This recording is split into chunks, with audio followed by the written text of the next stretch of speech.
Hello everyone. We will be looking at particle kinematics in the normal tangential coordinate system. Okay. First of all, we will define the direction of the normal and the tangential unit vectors. Okay. So the first thing is we will define the direction of the normal unit vector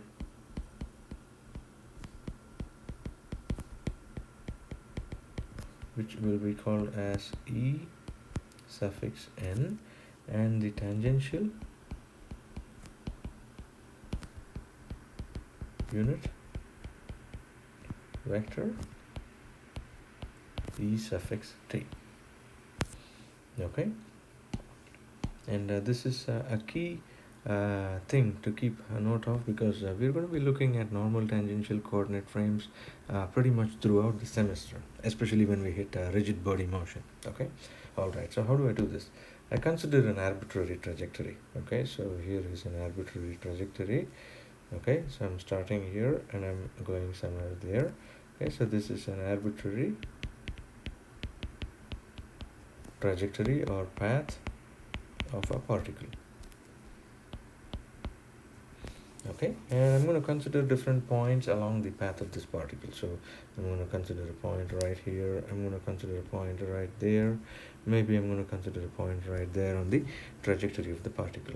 The unit vector in the tangential direction is fairly straightforward to understand. Okay, if I draw a vector that is tangent to the path and it has a magnitude of 1, so that's going to be the direction of the unit vector in the tangential direction, or the tangential unit vector. Likewise, it has to follow along the path and is tangent to the path. Okay, so this is going to be ET. And likewise here, I'm going to be drawing the unit vector as tangent to the path. Okay, so this is going to be ET. Okay, so direction of ET is tangent to the path following the path of the particle.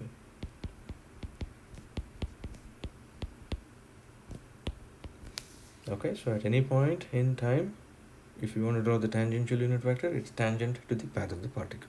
Excuse me. Now, to draw the normal vector, here is what we do. Okay, so to draw the normal vector, we draw first what are called as osculating circles. Osculating circles. Okay, that's a new word. I'm quite sure that many of you may not have heard of that at this point in time. But these osculating circles, they are also called as tangent circles or kissing circles. Tangent or kissing circles, because of the fact that they will be tangent to the path at that point or kissing the path at that particular point. So I'm going to draw those circles here. Okay, so for example, at this particular point that I'm considering, I will be drawing them on the concave side of the trajectory by convention. Okay, so I'm going to consider something here, so I can draw a slightly bigger one. Okay, and you'll see why. Okay, so these are called the osculating circles.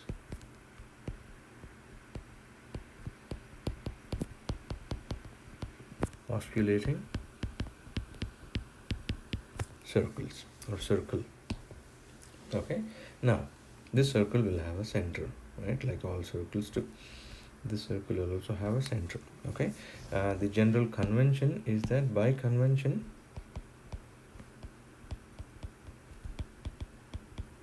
these circles, the tangent circles, are drawn on the concave side of the trajectory.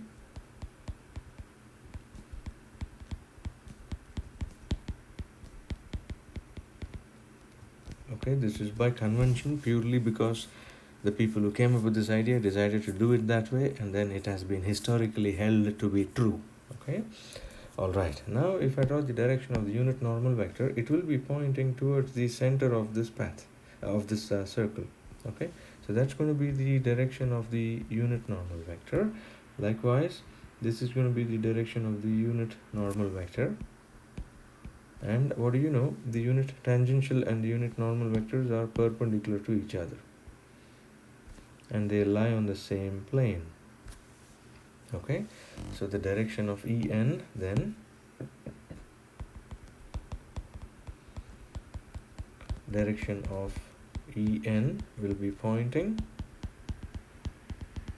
towards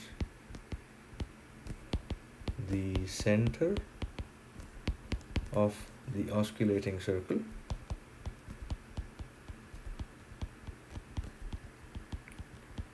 on the concave side of the trajectory.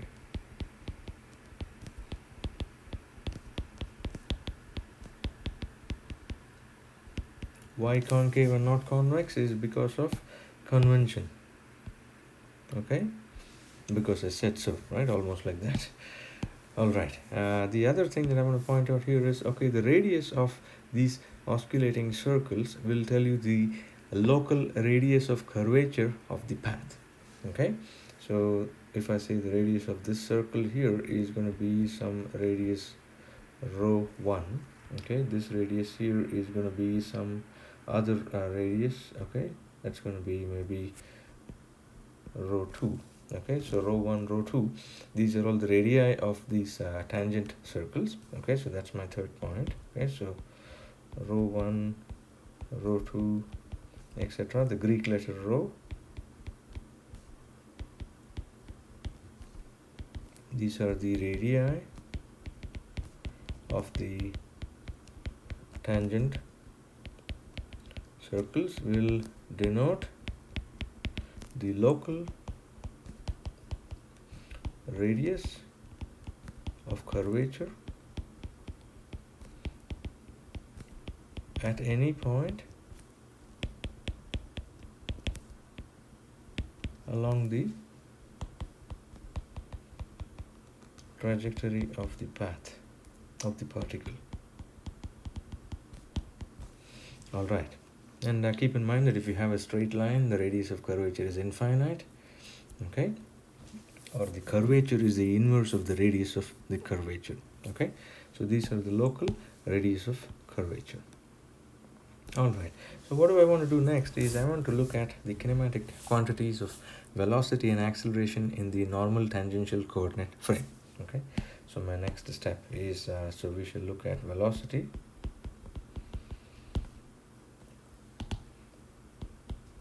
and acceleration in the normal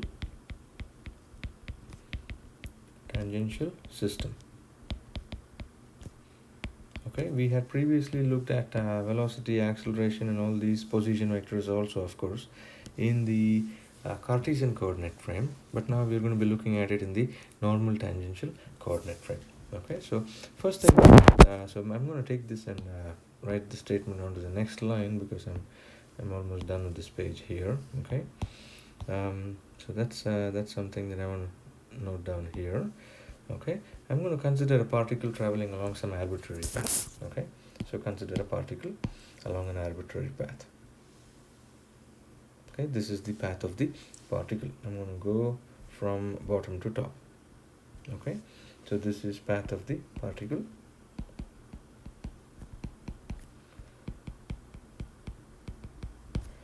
Okay, and this path can be viewed by a Cartesian frame, which is sitting here. That is also completely fine. I mean, anybody can view the path, right? There is no necessity that you have to be on one coordinate frame versus the other. Okay, so this is some observer O, this is the x-axis, this is the y-axis. Okay, this is as you know from before, the Cartesian coordinate frame is a path independent coordinate frame. Okay, so this is a path independent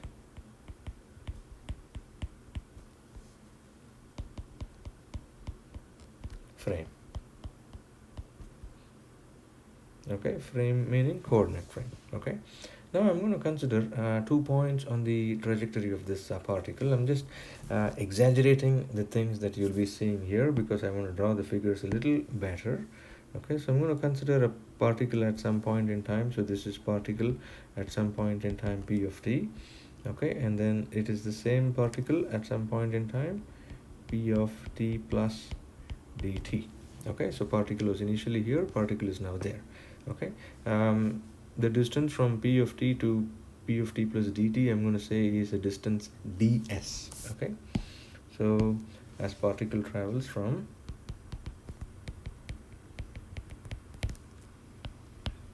goes from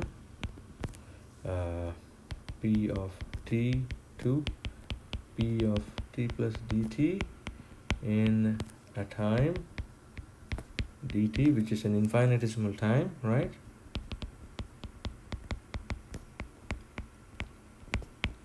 Okay, it travels a distance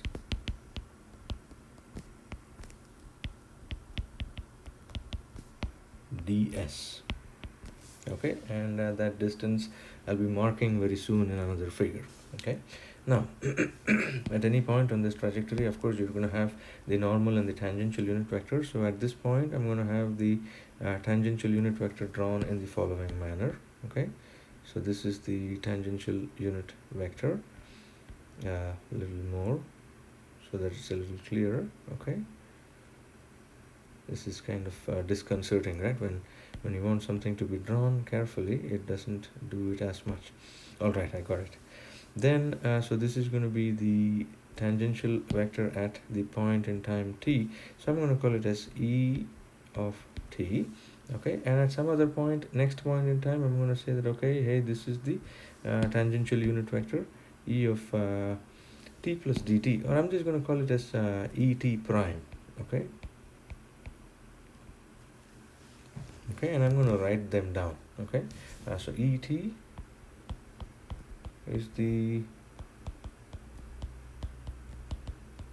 tangential unit vector at time t.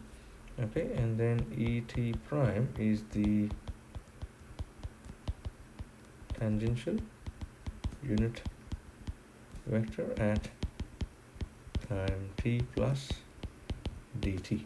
Okay, and this is one of the derivations that I have to do in this particular class because it is very important for us. Okay, all right, now what I'm going to assume is that the distance ds traveled is infinitesimally small. Okay, so this is an infinitesimally small distance, and so I'm going to assume that if I draw a tangent circle at t and at t plus dt, they will be the same. Okay, this is an assumption.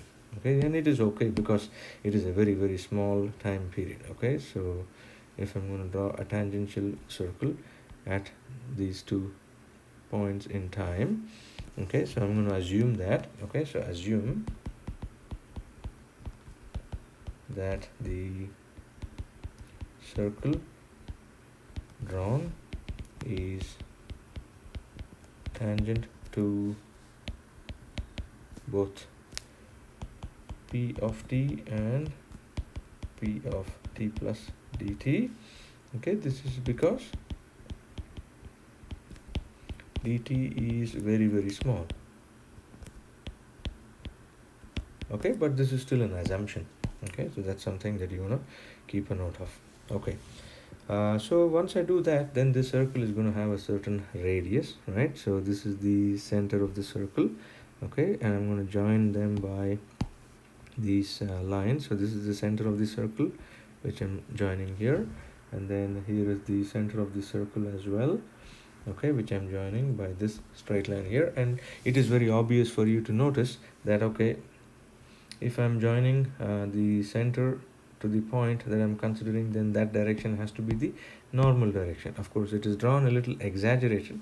Okay, but you can assume that this is a normal direction. So maybe just to make it a little more clear, I'll probably move this center a little up here. Okay, so that when I look at the unit vectors, they do seem to be at right angles. Okay, so this is one, and then this is another one. Okay, these are the radii, and I'm going to call the radii as some value rho. Okay, so the radius of this circle is some value rho. Okay, so I'm just going to say, okay, hey, this distance here is rho. Okay, and I'm going to draw the unit normal vectors to this point in this direction. Okay, and here this is going to be in this particular direction. Okay, so this is going to be En, and this is going to be En prime. Okay, so I'm going to write them down as well. Okay, so En and En prime are the unit normal vectors at time t and t plus dt respectively.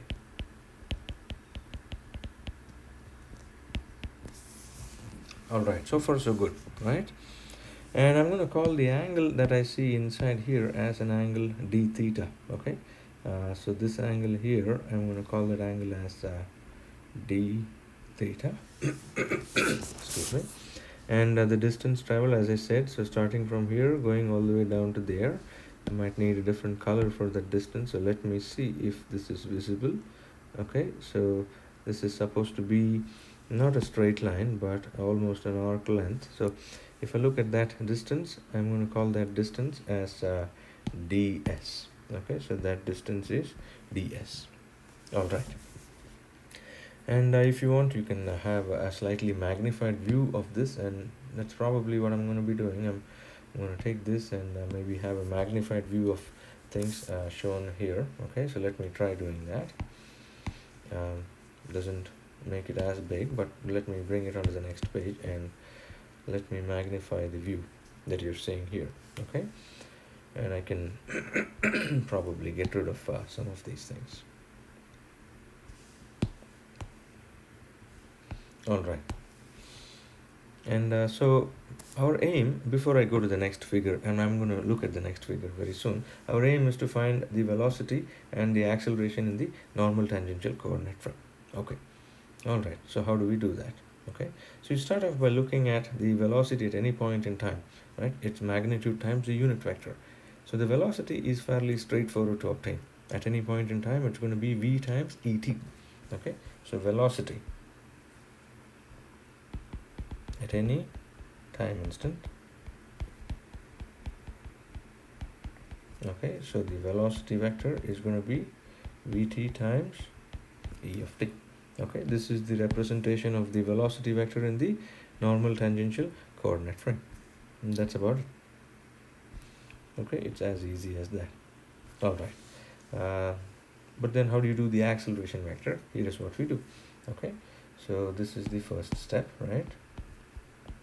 Acceleration vector is dv by dt, which means this is going to be d by dt of vt times et, or this is going to be not vt. I want to write this as v, just so that we carry it on without any confusion. Okay, so this is dv by dt times e of t plus v times det by dt. Now we come to an important point. Okay, and I'm going to go back to my first figure that I had drawn. Excuse me. In the first figure, you notice that et and en are not constant with time. You see that they're going on changing with time. Their directions are changing with time. So this is a very, very important thing to observe, that the directions of et and en, so note, on a curvilinear path,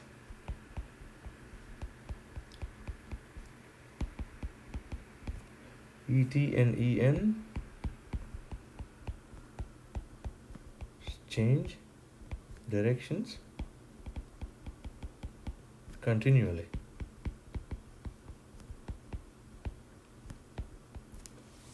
Okay, that's something to keep a note of, which tells me that when I'm looking at this coordinate frame in the normal tangential system, this is a path dependent coordinate frame. Depending on where you are, the coordinate frame is going to have a different set of directions for the unit vectors. Okay, so that's something I'm going to write down here. So the et So notice from the figure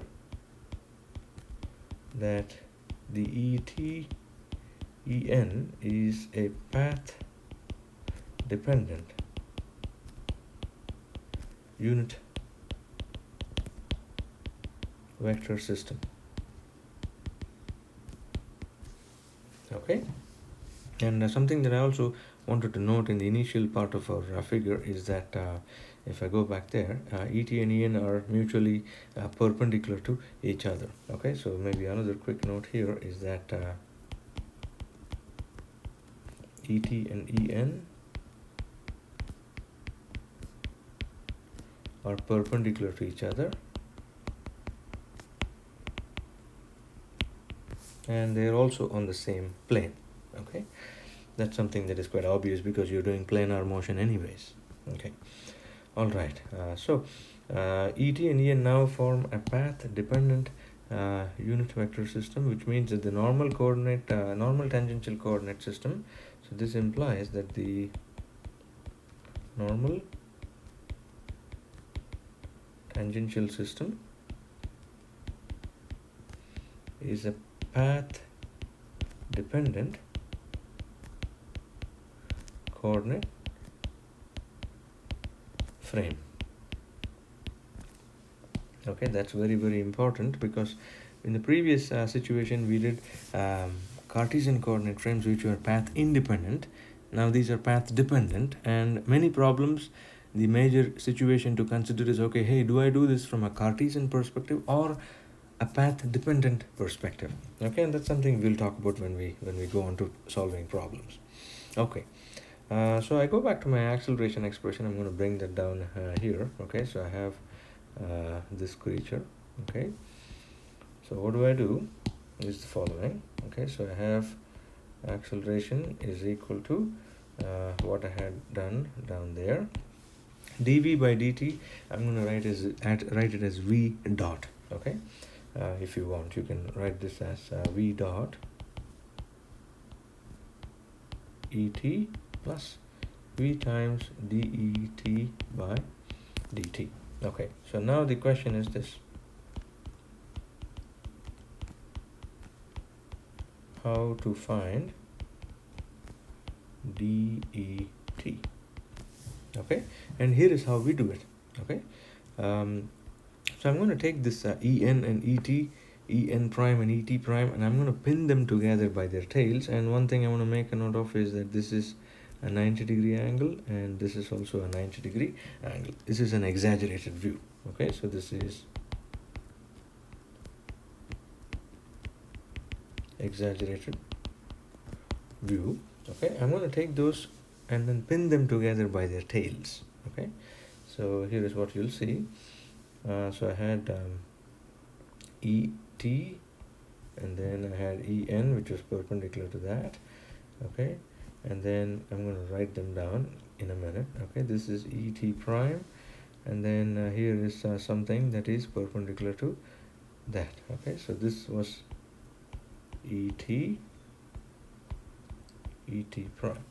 Okay, this is EN, and this is EN prime. Okay, now how do you define what is meant by dt? And first of all, what you also notice is that, okay, this angle here is going to be the same angle that the circle is showing, which is the angle d theta. So this is going to be the same angle d theta, and likewise this is also going to be the same angle d theta. Okay, now det is given by joining the head of these two vectors. Okay, so that's going to be the change in the unit vectors et and et prime as I go from one point to the other on the path. Okay, so this is det, and it is not obvious from the figure, but here is what you can do. Okay, so consider et dotted with et. Okay, this is the dot product of et with itself. And it's obvious to see that if I take the dot product of two vectors which are the same, I get a square of that vector, but the magnitude of that vector is 1. So which means that ET dotted with ET is equal to 1. Okay, this is because the magnitude of ET is equal to 1.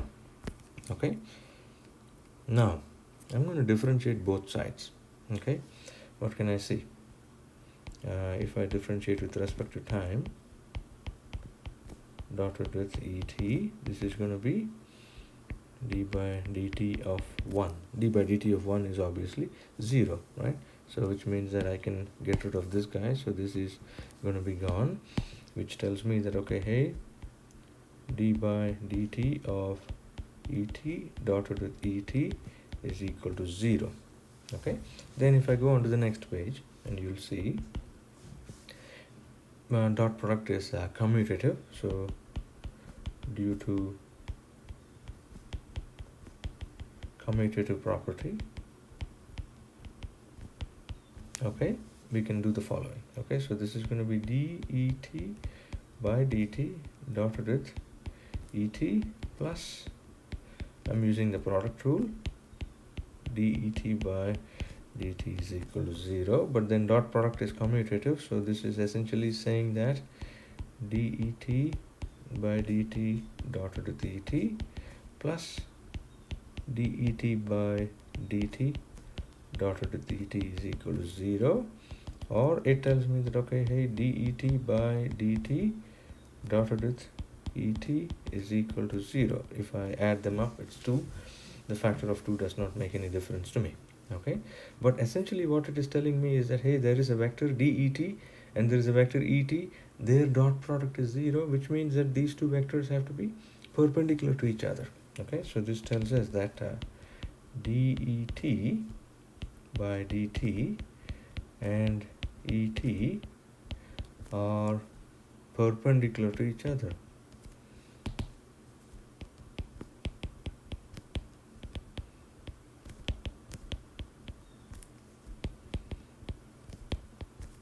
Okay, that's the key thing that this statement is telling us. Okay, so I want to put a box around it and copy that and paste that down here as well. Okay, it's a slightly long drawn derivation compared to some of our other concept talks that we have had, but please bear with me. It's something that I typically do in every lecture that I teach in dynamics. Okay, so the nice thing is this: the direction of d et by dt is perpendicular to et, and this symbol implies perpendicularity. Okay, so this means that it's perpendicular.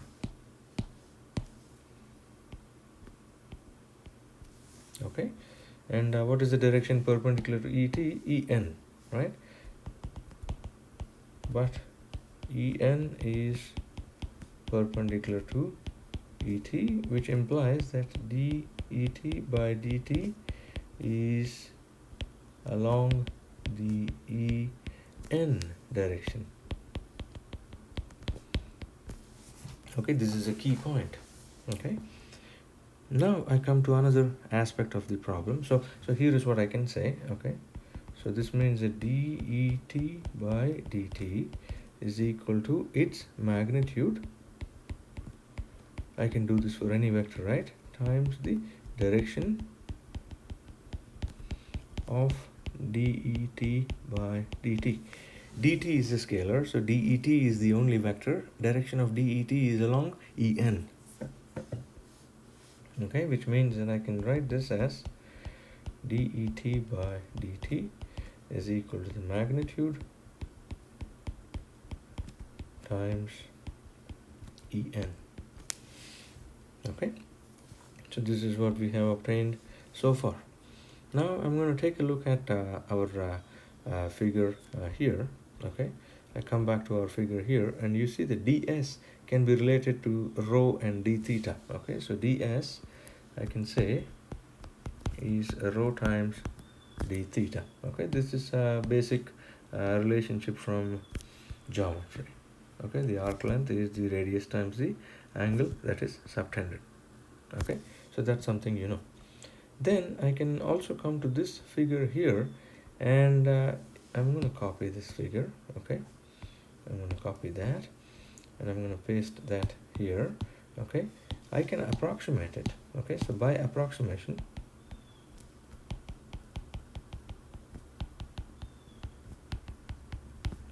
I can say that the magnitude of DET treated as an arc length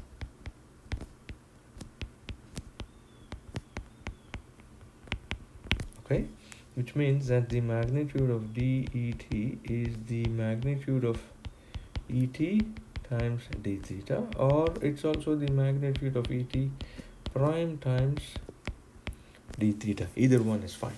Okay, but the magnitude of a unit vector is going to be 1, but ET and ET prime are unit vectors, which means that the magnitude of ET is equal to the magnitude of ET prime is equal to 1, which tells me that the magnitude of DET is equal to d theta.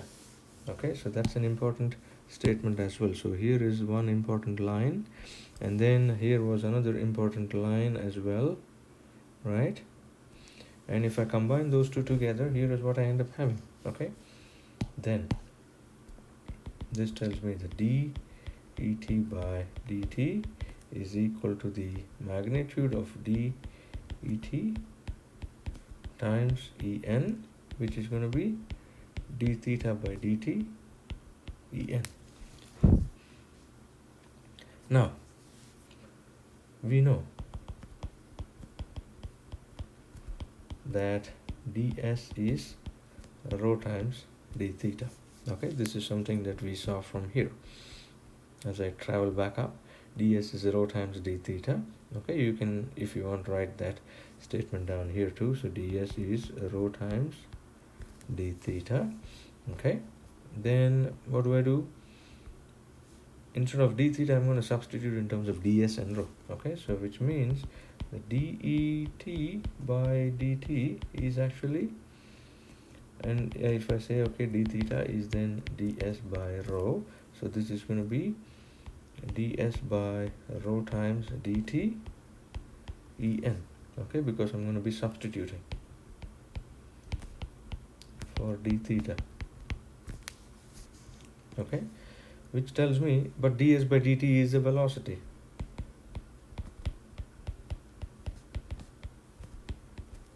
Which tells me that dEt by dt is v by rho times En. This is one of the landmark derivations in dynamics.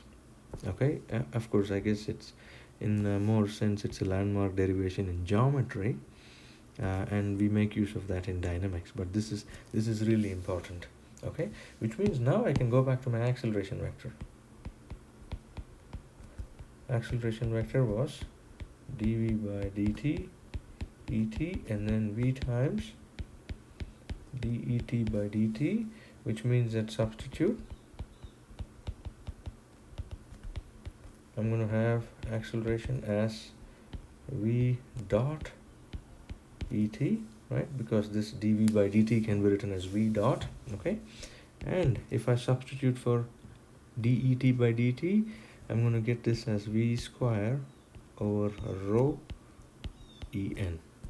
Okay, and these have very special names. This is actually called at, et, an, en, where at, which is v dot, which is the same as dv by dt, is called the tangential component of acceleration.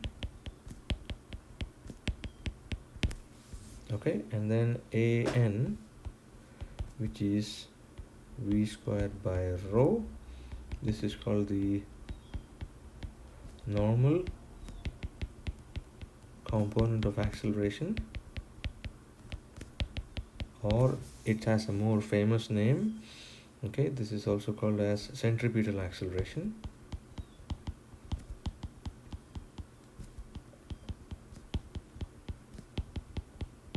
Okay, and this is the acceleration that you typically feel as you travel along a curve that is trying to pull you towards the center of the curve.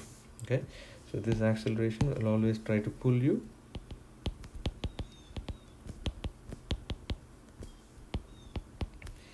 towards the center of the tangent circle at any point on the trajectory.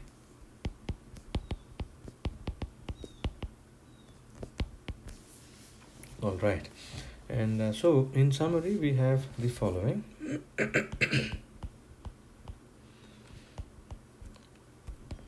First thing is that velocity vector is v times et.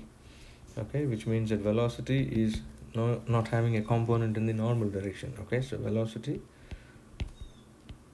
let me write it in the full form, does not have a normal component.